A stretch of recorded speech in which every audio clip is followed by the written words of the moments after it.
This is a special edition of Keeping Track with local motorsport journalist Dino Alberto. We're joined by Austin Beers and Eric Beers. And Dino, you talk about a lot of people when we bring you in here to do these local racing segments, but Eric Beers is definitely one of the people who comes up the most. And if you want to rattle off some of their credentials right now. And I guess the best way to describe it is he's iconic in a sense for the racing that we have here in the Northeast. The two pavement tracks, Evergreen Raceway, which is, of course, right down the road from us here, and Mahoning Valley Speedway in Lehighton. And this guy's a multi-time champion at both of them. The majority of his wins coming at both those tracks, I think 50-plus wins just at Mahoning Valley alone. And a guy who very rarely that we see this anymore, but started at Dorney Park Speedway, one of only a handful of drivers, something like 14, that have won at all three of those tracks.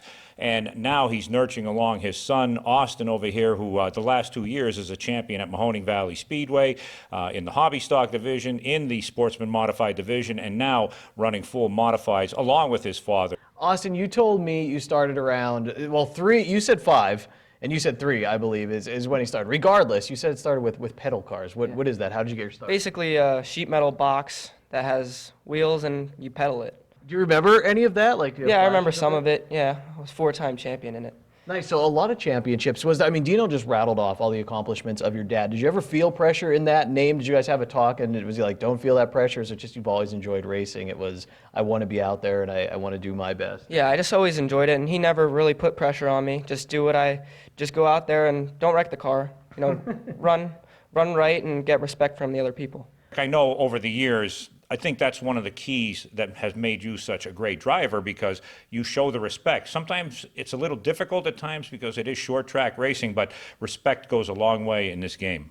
Yeah, it does. I mean, you got to respect your equipment, you got to respect your fellow driver, and then, it definitely helps you in the long run, because if you're side by side with somebody and their car's not as good as it could be that week, maybe they'll cut you a little bit of a break and, give you a lane to drive by. But if you rough them up when you pass them, they're going to rough you up back. I'm sure it's one thing to say, hey, it's nice, my son's involved in this because I love it. But when did you see, okay, my son's pretty good at this? Like he does have a talent. What was there a moment and when did you start seeing this? Well, I noticed in quarter midgets, he raced quarter midgets where if something happened in front of him, he could miss it without hitting anybody. And, he just had that uncanny ability just that he could see stuff happening before it happens. And that just carried on throughout the ranks. And we went through a whole season in a hobby stock where he dented a couple fenders and we finished every race. Same thing with the sport mod and up to the modified. He goes out there and he runs as fast as he can, but he's never out of control. Your dad tell you stories about when he was first starting out? Yeah. What's a story you remember? Was there one that you remember when you were growing up? His first win, how he enjoyed it so much, and then always enjoy your wins. Where was that first one? Dorney. Dorney? Do you remember that? Just still fresh in your mind, yeah? Yeah, I actually, I won my first race at Dorney Park. I was 16 years old, and I actually beat John Markovic, who was a 5-time late model champion. Do you remember your first one? Where was that? That was at Mahoning in a hobby stock. It's coming down to the last lap. You guys are doing whatever big race there is at that moment. You're side by side. Who's going to give and take, and what's the strategy at that point when you see the checkered flag ahead of you and he's alongside of you?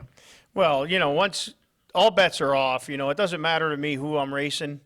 I'll try to beat everybody, even if it's him, just because, we'll talk about it at home. And if he beats me, I know I'm going to hear about it. So, if it comes down to the last lap, we're going to run as hard as we can, and whoever's the best that day is going to win. Well, Austin, how do you? How is it going to happen for you? Run as hard as I can, but don't wreck us both. Dino always tells me it's a racing family, even if people aren't related. I mean, how nice is it to have your son, though, and be able to live all of this with him? It's awesome because our whole family's involved. My wife, I've been with my wife since I started racing, and she's been with me for all 100 wins I got.